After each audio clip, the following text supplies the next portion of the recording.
हमारे प्यारे नबी उस समय अभी दुनिया में पैदा नहीं हुए थे। वह जमाना अरब समाज का वह दौर था जब हर तरफ अंधकार छाया हुआ था। उस दौर को अय्याम ए जाहिलियाह कहा जाता था, यानी अज्ञानता का दौर। अरब समाज में उस समय कोई कानून, नियम या नैतिकता नहीं थी। बेहयाई, गंदगी और अश्लीलता से पूरा समाज भरा हुआ था। उस समय औरतों के कोई अधिकार नहीं थे। उन पर विभिन्न प्रकार के अत्याचार किए जाते थे, यहां तक कि कई बार बेटियों को जिंदा दफन कर दिया जाता था। लोगों के दिलों में जरा भी प्रेम, दया या हमदर्दी नहीं थी।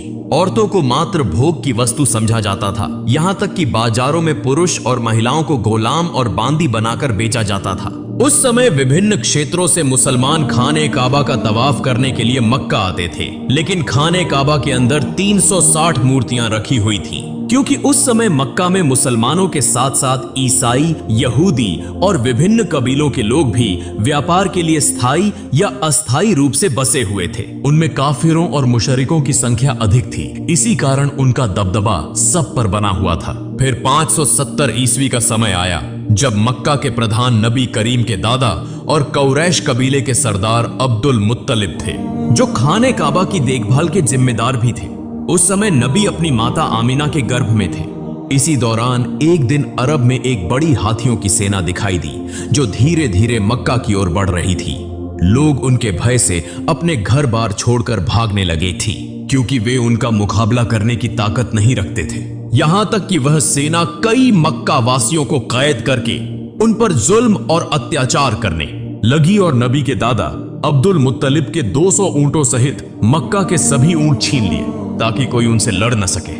उसी समय नबी के चाचा अब्बू तालिब आकर अब्दुल मुत्तलिब को मक्का की स्थिति से अवगत कराते हैं और कहते हैं, अब्बा, हम उस हाथियों की सेना से लड़ नहीं सकते, इसलिए हमें उनके सामने हथियार डाल देने चाहिए। तब अब्दुल मुत्तलिब अपने बेटे अबू तालिब को लेकर हाथियों की सेना के सरदार से मिलने के लिए रवाना होते हैं। इस सेना का सेनापति था मक्का के पड़ोसी क्षेत्र यमन का शासक अबरहा।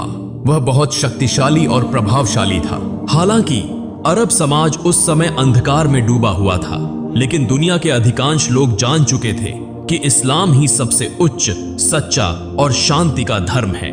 इसी कारण विभिन्न क्षेत्रों के लोग इस्लाम स्वीकार कर रहे थे और समूहों में हज के लिए मक्का आते थे। इस्लाम और खाने काबा की यह लोकप्रियता देखकर अब्रहा ने अपनी शक्ति के बल पर यमन की राजधानी सना में खाने काबा जैसा एक गिरजाघर बनाया, क्योंकि वह चाहता था कि लोग ईसाई धर्म स्वीकार करें और उसके बनाए हुए गिरजे में अधिक से अधिक आएं। लेकिन जब अब्रहा ने देखा कि उसकी इच्छा पूरी नहीं हो रही थी, तो वह अत्यंत क्रोधित हो गया और उसने निर्णय कर लिया कि वह खाने काबा को ढा देगा। फिर अब्रहा 60,000 सैनिकों और 13 हाथियों के साथ मक्का की ओर रवाना होता है। उसी समय अब्दुल मुत्तलिब उसके पास पहुंचकर उससे कहते हैं, मैं तुम्हें चेतावनी देता हूं, जिस घर को तुम गिराना चाहते हो वह अल्लाह का घर है, इसलिए इस खतरनाक काम से बाज आ जाओ। लेकिन अब्रहा ने उनकी बात सुनने से इनकार कर दिया। तब अब्दुल मुत्तलिब ने उससे कहा, तुम मेरे ऊंट वापस कर दो। यह सुनकर अब्रहा हैरान हो गया और बोला, मैं तुम्हारे पवित्र उपासना स्थल को गिराने आया हूं, जहां तुम्हारे पूर्वज पूजा करते रहे हैं। इससे तुम्हारी इज्जत और पहचान मिट्टी में मिल जाएगी। मगर तुम्हें इसकी कोई चिंता नहीं, तुम सिर्फ अपने ऊंट वापस लेने आए हो। तब अब्दुल मुत्तलिब ने उत्तर दिया, मैं अपने ऊंटों का मालिक हूं, इसलिए मैं उन्हें लेने आया हूं। लेकिन इस मक्का और खाने काबा का असली मालिक अल्लाह है। निश्चित रूप से मुझे विश्वास है कि अल्लाह स्वयं ही इस काबा की रक्षा करेगा। अब्रहा ने उत्तर दिया, आज मैं यह भी देखना चाहता हूं कि तुम्हारा अल्लाह किस तरह मेरे हाथों से खाने काबा को बचाता है। फिर अब्रहा ने अब्दुल मुत्तलिब को उनके ऊंट वापस कर दिए और अब्दुल मुत्तलिब अपने घर लौट आए। अगले दिन सुबह अब्रहा अपनी हाथियों की सेना के साथ मक्का में प्रवेश करने के लिए बढ़ रहा था, लेकिन जैसे ही हाथी खाने काबा की सीमा में पहुंचे, वे आगे बढ़ने के लिए तैयार नहीं थे। ऐसा लगा जैसे उनके पैर पत्थर के हो गए हों और किसी चीज में जकड़े हुए हों। अब्रहा और उसके सैनिक चालाकी से जबरदस्ती हाथियों का रुख मोड़ देते हैं और उन्हें अच्छा अच्छा खाना खिलाते हैं। वे खाने की ये सभी चीजें खाने काबा के सामने फैला देते हैं, ताकि हाथी लालच में आकर दोबारा खाने काबा की ओर बढ़ें। इधर अब्दुल मुत्तलिब बहुत अधिक चिंतित थे। दुखी मन से वे खाने काबा के पास आते हैं। खाने काबा के दरवाजे पर एक जंजीर थी। अब्दुल मुत्तलिब ने उस जंजीर को मजबूती से पकड़ लिया और अपना सिर दरवाजे पर रख दिया। फिर अल्लाह ताला से दुआ करने लगे, हे अल्लाह, यह घर तेरा है और इसकी रक्षा की जिम्मेदारी भी तेरी है। हम तो सिर्फ तेरे बंदे हैं, हमारे बस में कुछ भी नहीं। अब तू ही अपने घर की रक्षा कर। यह दुआ करते हुए उनकी आंखों से आंसू बहने लगे। तभी अचानक अब्दुल मुत्तलिब ने आकाश से एक आवाज सुनी। वे धीरे धीरे आगे बढ़े और जैसे ही उन्होंने नजर उठाई, उन्होंने देखा कि आकाश से सैकड़ों अबाबील पक्षी मक्का की ओर आ रहे हैं। अब्दुल मुत्तलिब आश्चर्य से पक्षियों को देख रहे थे और मन में सोच रहे थे, शायद यह अल्लाह की ओर से भेजी गई वह रहमत है जो आज खाने काबा को बचाने के लिए आई है, वरना इतने अधिक अबाबील पक्षी यहाँ क्यों आए हैं। हर अबाबील के पास 3-3 कंकड़ियां थीं। एक कंकड़ी उनकी चोंच में थी और 2 कंकड़ियां उनके पंजों में थीं। अब्दुल मुत्तलिब ने देखा कि सभी अबाबील पक्षियों ने खाने काबा के चारों ओर घेरा बना लिया है, यहां तक कि वे तवाफ कर रहे हैं। तब वे समझ गए कि आज दुनिया की कोई ताकत खाने काबा को नष्ट नहीं कर सकती। फिर सभी अबाबील पक्षी तेजी से अब्रहा की हाथियों की सेना और उसके सैनिकों पर टूट पड़े। अब्रहा के सैनिक पक्षियों को देखकर बेहद डर गए और वहां से भागने लगे। लेकिन तब तक सभी अबाबील पक्षी अपनी चोंच और पंजों में मौजूद कंकड़ियां अब्रहा की सेना और हाथियों पर बरसाने लगे, जैसे आकाश से पत्थरों की बारिश हो रही हो। यह देखने में आया कि हर कंकड़ी सैनिकों के शरीर को चीरकर आर पार हो रही थी और पलों में पूरा लश्कर नष्ट हो गया। यहां तक कि अब्रहा भी वहीं मारा गया और अल्लाह ताला ने उन काफिरों को तबाह कर दिया। यह अल्लाह रब्बुल आलमीन की कुदरत थी कि उन्हीं छोटे छोटे पत्थरों के जरिए 60,000 सैनिक और 13 हाथी नष्ट हो गए। यह घटना कुरान पाक की सूरह अल फील में बयान की गई है, जहां अल्लाह ताला फरमाते हैं, क्या तुमने नहीं देखा कि तुम्हारे रब ने हाथी वालों के साथ क्या सलूक किया? क्या उसने उनकी चालाकी को नाकाम नहीं कर दिया? अल्लाह ताला ने उनके खिलाफ झुंड के झुंड अबाबील पक्षी भेजे, जिन्होंने हाथियों की सेना पर छोटे छोटे कंकरीले पत्थर बरसाए, जिसके परिणाम स्वरूप वह सेना कुचले हुए तिनके की तरह हो गई। इसी तरह उस दिन अल्लाह ताला ने खाने काबा की रक्षा की। इस घटना के लगभग 2 महीने बाद एक रात एक अद्भुत घटना घटी। मक्का के लोग अपनी अपनी व्यस्तताओं में लगे हुए थे। उसी रात नबी करीम के दादा अब्दुल मुत्तलिब खाने काबा की छत पर खड़े थे। अचानक उन्होंने आकाश पर एक चमकदार रोशनी देखी जो पूरे अरब, पूर्वी क्षेत्रों और पूरी दुनिया में फैल रही थी। यह दृश्य देखकर अब्दुल मुत्तलिब हैरान रह गए और तेजी से नीचे उतरे। जब वे खाने काबा के अंदर पहुंचे तो उन्होंने देखा कि वहां मौजूद 360 मूर्तियां जो विभिन्न मूर्ति पूजकों ने रखी थीं, स्वतः गिरकर टूट रही थीं। वे खाने काबा से बाहर निकले तो उन्होंने यह दृश्य भी देखा कि कूफा और शाम के बीच पानी का प्रवाह शुरू हो चुका है, जबकि कई वर्षों से वहां पानी का नामो निशान तक नहीं था। उसी समय उनकी नजर अपने घर की ओर पड़ी। वे देखते हैं कि उनके घर से एक अजीब रोशनी निकल रही है, ऐसी रोशनी जो उन्होंने पहले कभी नहीं देखी थी।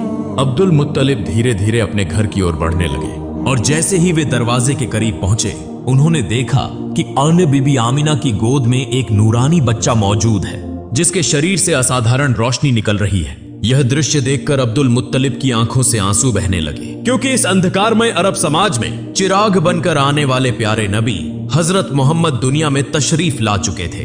अगले दिन अब्दुल मुत्तलिब ने अपने प्यारे नवासे की अकीकी की, ऊंट ज़बह किया और गरीबों व जरूरतमंदों को खाना खिलाया। इस मौके पर उनके बेटे अबू तालिबा भी उनकी मदद कर रहे थे। इसी दौरान नबी के चाचा अबू लहबा वहां पहुंचे, मगर जब उन्हें पता चला कि उन्हें गरीबों के साथ बैठकर खाना पड़ेगा तो वे दरवाजे से ही वापस लौट गए, क्योंकि अबू लहब बहुत घमंडी इंसान था। इधर हजरत आमिना के सीने में दूध नहीं था, इसलिए नबी करीम को दूध पिलाने के लिए एक आदायु को बुलाया गया। वह दाई दरअसल अबू लहब की पत्नी की बांदी थी। जब अबू लहब घर वापस आया तो उसकी पत्नी ने उससे गुस्से में झगड़ा किया कि तुमने मेरी बांदी को यह काम करने क्यों दिया, क्योंकि असल में भी अबू लहब की पत्नी भी बहुत घमंडी औरत थी। दूसरी ओर यहूदी विद्वान एक स्थान पर बैठकर आपस में चर्चा कर रहे थे। वे यह समझ चुके थे कि जरूर कोई खास बच्चा पैदा हुआ है, क्योंकि वो उनकी धार्मिक किताबों में इसका उल्लेख था। जिस रात प्यारे नबी का जन्म हुआ, उस रात आकाश पर जो प्रकाश प्रकट हुआ, उसे देखकर यहूदी और ईसाई विद्वान समझ गए थे कि वह बच्चा दुनिया में आ चुका है। मगर ये यहूदी सबसे अधिक चिंतित थे, क्योंकि उनमें से किसी भी यहूदी के घर ऐसा बच्चा पैदा नहीं हुआ था। तो फिर वह बच्चा कौन हो सकता है? इसीलिए यहूदी सरदारों ने कई बच्चों को खरीदने की कोशिश की ताकि उस बच्चे को अपनी जाति में शामिल कर सकें। बल्कि उन्होंने कई धोखेबाज औरतों को पैसे देकर वो आदेश दिया कि वे किसी खास निशानी के माध्यम से उस नबी को खोजें। कुछ दिनों बाद बच्चों के नाम रखने का एक समारोह हो रहा था। वहां कई बच्चों के नामों की घोषणा की जा रही थी और सभी लोग खुशियां मना रहे थे। इसी सभा में अब्दुल मुत्तलिब भी आए, अपने प्यारे नवासे को गोद में लिया और उसका नाम रखने के लिए आगे बढ़े। अब्दुल मुत्तलिब पहले उस काले पत्थर पर हाथ रखते हैं, तभी खाने काबा के दरवाजे का कुंडा दरवाजे पर खुद ब खुद टकराने लगता है और नन्हे नबी के शरीर से नूर की किरणें निकलने लगती हैं। अब्दुल मुत्तलिब सबके सामने खड़े होकर बच्चे का नाम मुहम्मद रखने की घोषणा करते हैं। यह सुनकर वहां मौजूद विभिन्न कबीलों के लोग हैरान रह जाते हैं और कहने लगते हैं, यह कैसा नाम है? यह तो हमारे किसी देवी या देवता के नाम से नहीं मिलता। वास्तव में उन्होंने इससे पहले मोहम्मद नाम कभी नहीं सुना था, इसीलिए लोग आपस में इस नाम पर बहस करने लगे। तभी नबी के चाचा अबू तालिबा आगे आते हैं और कहते हैं, ए लोगो, चुप हो जाओ, यह बच्चा मोहम्मद के नाम से जाना जाएगा और तुम लोग इस नाम को कभी भी बदल नहीं सकते।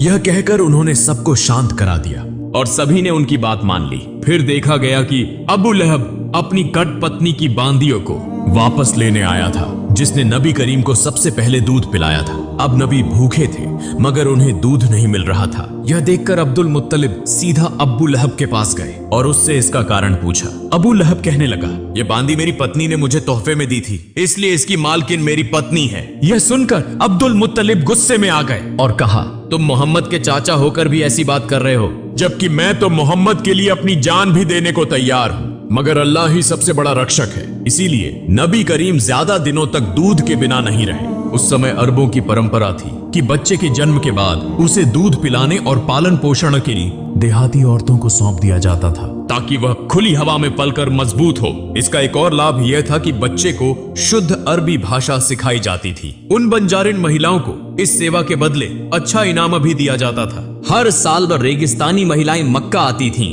ताकि बच्चों को गोद ले सके। इस साल भी कई महिलाएं अपने पतियों के साथ मक्का पहुंची थीं। उनमें एक जोड़ा ऐसा भी था जो रास्ते की भीषण गर्मी के कारण थक चुका था और उनका ऊंट भी कमजोर हो चुका था। मजबूरी में उन्होंने सबसे पहले अपना ऊंट सस्ते दामों में बेच दिया और फिर बच्चे की तलाश में निकल पड़े, क्योंकि वे देर से पहुंचे थे। इसलिए दूसरी महिलाएं पहले ही सभी बच्चों को ले चुकी थीं। यह देखकर उनका दिल उदास हो गया। इसी दौरान जब कसाई उनके बेचे हुए ऊंट को ज़िबह करने लगा तो अचानक ऊंट खड़ा हो गया, भागने लगा और सीधा नबी करीम के घर में प्रवेश कर गया। यह देखकर वह महिला भी ऊंट के पीछे पीछे दौड़ती हुई नबी के घर पहुंच गई। नबी करीम की माता हजरत आमिना उस महिला को थका हुआ और भूखा देखकर उसे अपने घर में भोजन के लिए ले जाती हैं और अपने बच्चे को पालने में लिटा देने के लिए कहती हैं। जब वह महिला अपने बच्चे को पालने में रखने लगती हैं, तो अचानक वह नन्हे मोहम्मद को देखती हैं, जिनके शरीर से नूर की किरणें चमक रही थीं। यह देखकर वह महिला आश्चर्यचकित रह जाती हैं। फिर उन्होंने नन्हे मोहम्मद को अपनी गोद में उठा लिया और उन्हें भूखा देखकर दूध पिलाया। यही महिला नबी की दूध मां हजरत हलीमा सादिया थीं। चूंकि नबी करीम की परवरिश के लिए ज्यादा इनाम देने वाला कोई नहीं था, इसलिए अब तक किसी ने नबी को गोद नहीं लिया था। इस मामले में हजरत अब्दुल मुत्तलिब और हजरत आमिना हजरत हलीमा और उनके पति से पान की बातचीत करते हैं। हजरत हलीमा और उनके पति यह जानते हुए भी कि उन्हें ज्यादा इनाम नहीं मिलेगा, इस बात पर राजी हो जाते हैं। फिर हजरत आमिना अपनी सारी तकलीफों के बावजूद अपने लखते जिगर को हजरत हलीमा के सुपुर्द कर देती हैं। अब बदले में उन्हें 2 ऊंट और एक गधा दिया जाता है। जब हजरत हलीमा नबी को लेकर अपने इलाके में पहुंचती हैं, तो वहां को बारिश होने लगती है। हालांकि इससे पहले कई सालों से वहां बारिश नहीं हुई थी। साथ ही जब से नबी करीम हजरत हलीमा के घर आए, तब से उनके घर में अल्लाह की रहमतों की बारिश होने लगी। यूं 2 साल का अरसा गुजर गया। जब मुआहिदे की मुद्दत पूरी हो गई, तो हजरत हलीमा और उनके पति नबी करीम को वापस उनकी मां हजरत आमिना के पास ले आते हैं। जैसे ही नबी आते हैं, तो खाना काबा नूर से जगमगा उठता है। दूसरी तरफ हजरत आमिना अपने बेटे को देखकर खुशी से रो पड़ती हैं। लेकिन इसी वक्त अकाबा के आसपास एक महामारी फैल चुकी थी। साथ ही हजरत अब्दुल मुत्तलिब को खबर मिलती है कि बन यहूदी अब भी नबी को तलाश करने की कोशिश कर रहे हैं। किसी भी खतरे से बचाने के लिए हजरत अब्दुल मुत्तलिब दोबारा नबी को हजरत हलीमा के पास भेज देते हैं। फिर और 2 साल गुजर जाते हैं। अचानक एक दिन हजरत हलीमा सख्त बीमार हो जाती हैं। वहां के हकीम और जादूगर उन्हें ठीक करने की कोशिश करते हैं, लेकिन कोई फायदा नहीं होता। यह देखकर नबी जादूगरों को वहां से हटा देते हैं। जैसे ही नबी हजरत हलीमा का हाथ पकड़ते हैं, वह अचानक पूरी तरह से सेहतमंद हो जाती है। यह देखकर जादूगर हैरान हो जाते हैं और तुरंत वहां से चले जाते हैं। और लेकिन वे समझ चुके थे कि यही वह खास बच्चा है, इसीलिए उन्होंने यह खबर यहूदियों को दे दी। यह सुनकर नबी को पकड़ने के लिए दुश्मनों ने हजरत हलीमा के घर पर हमले शुरू कर दिए। हजरत हलीमा और उनके पति ने नबी को बचा लिया, मगर वे आने वाले खतरों को भांप चुके थे। इसीलिए हजरत हलीमा के पति नबी को लेकर मक्का के एक पहाड़ की तरफ रवाना हो गए। मगर इस बार जब नबी को ले जाया जाने लगा तो हजरत हलीमा रो पड़ी। जब हजरत अब्दुल मुत्तलिब को यह खबर मिली तो वे नबी के पास पहुंचे और फिर नबी के साथ एक गुफा में तकरीबन 1 साल गुजार दिया। जब नबी वहां मौजूद थे तो घी से पूरा रेगिस्तान जिंदगी से भरपूर हो गया था। फिर एक दिन हजरत आमिना इस गुफा से नबी को लेकर मदीना आती हैं ताकि अपने रिश्तेदारों से मुलाकात करें और नबी के बीवी वालिद हजरत अब्दुल्लाह की कब्र की जियारत करें। दरअसल नबी करीम की पैदाइश से 2 महीने पहले हजरत अब्दुल्लाह तिजारत के सिलसिले में मदीना आए थे, जहां वह बीमार हो गए और इंतकाल कर गए। इसीलिए मदीना में ही उन्हें दफन किया गया था।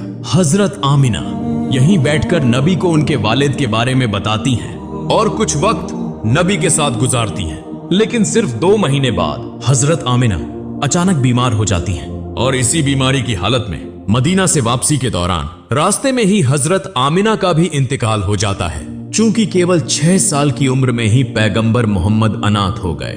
लेकिन इसी दौरान जब यहूदियों ने पैगंबर पर हमला करने की कोशिश की तो पैगंबर मोहम्मद के चाचा हजरत अबू तालिब ने उन्हें रोक दिया। इसके बाद हजरत अबू तालिब पैगंबर को लेकर मक्का वापस आए और उन्हें उनके दादा हजरत अब्दुल मुत्तलिब के सुपुर्द कर दिया। पैगंबर मोहम्मद और हजरत अब्दुल मुत्तलिब हमेशा साथ रहते थे, यहां तक कि काबा की देखभाल, हज के लिए आने वाले जायरीनों की सेवा में पैगंबर अपने दादा की मदद किया करते थे। लेकिन एक दिन जब हजरत अब्दुल मुत्तलिब तवाफ़े काबा कर रहे थे तो वह अचानक बीमार हो गए। इसी मौके का फायदा उठाते हुए पैगंबर के अहंकारी चाचा अब्बू लहब कुरैश का सरदार बनना चाहते थे। लेकिन जल्द ही हजरत अब्दुल मुत्तलिब पैगंबर को हजरत अब्बू तालिब के हवाले कर देते हैं। कुछ दिनों बाद हजरत अब्दुल मुत्तलिब का इंतकाल हो जाता है। चूंकि केवल 8 साल की उम्र में पैगंबर मोहम्मद बिल्कुल अकेले हो जाते हैं।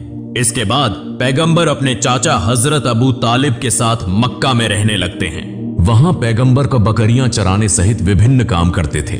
लेकिन एक दिन पैगंबर देखते हैं कि उनके अहंकारी चाचा अबू लहब सुवैबा नाम की एक बांदी को किसी दूसरे के हाथों बेच रहे हैं। सुवैबा का पति अबू लहब से बार बार विनती करता है कि वह उसे न बेचें क्योंकि वह बीमार थी।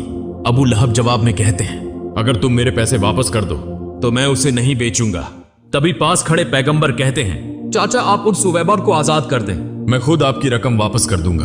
पैगंबर मोहम्मद की इस महान दरिया दिली की वजह से सुवैबा को आजाद कर दिया जाता है। दरअसल सुवैबा वही महिला थी जिन्होंने सबसे पहले पैगंबर मोहम्मद को दूध पिलाया था।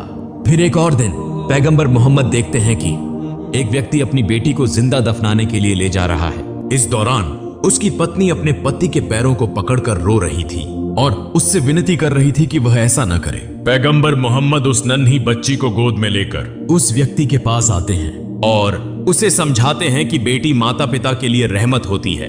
पैगंबर की बातें सुनकर उस व्यक्ति का दिल मोहब्बत और रहमत से भर जाता है और वह अपनी बेटी को खुद अपनी गोद में उठा लेता है। इस तरह समय बीतता गया और पैगंबर की उम्र 12 साल हो गई। इधर उनके चाचा अब्बू तालिब चूंकि एक व्यापारी थे तो अरब की परंपरा के अनुसार वह हर साल शाम सीरिया की यात्रा किया करते थे। इस बार पैगंबर ने जिद की कि वह भी सादी अपने चाचा के साथ शाम जाना चाहते हैं। चूंकि यात्रा की शुरुआत हुई, रास्ते में वे बुसरा नामक एक जगह पर रुके जहां एक चर्च में एक यहूदी धर्मगुरु रहता था। उसने पैगंबर और उनके चाचा अब्बू तालिब सहित पूरे काफिले को खाने की दावत दी। जब उसने नन्हे मोहम्मद को देखा तो वह तुरंत समझ गया कि यही आखिरी और सबसे महान पैगंबर हैं। यह वही बात थी जो उनकी धार्मिक किताबों में लिखी थी, जो उन्होंने अपनी आध्यात्मिक दृष्टि से महसूस की थी। फिर उसने हजरत अब्बू तालिब से कहा, मोहम्मद तुम्हारी पनाह में है, इसलिए तुम्हें और ज्यादा सतर्क रहने की जरूरत है। और यह भी कहा कि तुम्हें मोहम्मद को लेकर शाम नहीं जाना चाहिए, क्योंकि वहां के यहूदी उन्हें नुकसान पहुंचा सकते हैं। यह सुनकर हजरत अबू तालिब ने अपना इरादा बदल दिया और वे वापस मक्का लौटने लगे। लेकिन रास्ते में वे उस यहूदी धर्मगुरु को घायल अवस्था में देखते हैं, जिसने बार बार पैगंबर मोहम्मद को नुकसान पहुंचाने की कोशिश की थी। यह देखकर पैगंबर अपनी सवारी से उतरते हैं और उस यहूदी के मुंह में पानी डालते हैं। फिर उसे समुद्र के करीब ले आते हैं। वहां पैगंबर देखते हैं कि एक महिला और उसके 2 बच्चों को जंजीरों से बांधकर एक मूर्ति के सामने रखा गया था, ओबली के लिए। दूसरी तरफ वहां के मछुआरों का कबीला पूजा कर रहा था, ताकि उनका देवता यह बलि स्वीकार करे और उन्हें अपार धन प्रदान करे। हाँ, लेकिन जब प्यारे पैगंबर हजरत मोहम्मद ने यह दृश्य देखा, यह देखकर वहां के मछुआरों ने पैगंबर को रोकने की कोशिश की, मगर तभी समुद्र की एक जबरदस्त लहर उठी, जिसकी तीव्रता से वह मूर्ति जमीन पर गिरकर टुकड़े टुकड़े हो गई। यह दृश्य देखकर वहां के पुजारी डरकर अपने घरों में छुप गए। कुछ देर बाद जब वह समुद्री तूफान थमा, तो लोगों ने देखा कि असंख्य मछलियां तट पर इकट्ठा हो गई हैं। यह देखकर मछुआरे हैरान रह गए और जल्दी से वे मछलियां पकड़ने में व्यस्त हो गए। दूर खड़ा वह यहूदी धर्मगुरु भी यह सब देखकर दंग रह गया। वास्तव में यह सब पैगंबर की दुआ की बरकत से हुआ था और यह अल्लाह ताला की कुदरत की एक निशानी थी। अंतिम दृश्य में दिखाया जाता है कि हजरत अबू तालिब बूढ़े हो चुके हैं और वे काबा के सामने खड़े होकर मक्का के सभी लोगों को बुला रहे हैं कि बिना किसी झगड़े के इस्लाम के रास्ते पर लौट आएं और एक शांतिपूर्ण जीवन व्यतीत करें। और लेकिन तब भी मक्का के कुछ सरदार हजरत अबू तालिब और हजरत मोहम्मद को झूठा साबित करना चाहते थे। लेकिन उस समय तक मक्का के अधिकांश लोग यह समझ चुके थे कि हजरत मोहम्मद ही आखिरी और सबसे महान पैगंबर हैं और ये उनका धर्म ही सबसे सच्चा, सबसे महान और शांति का धर्म है।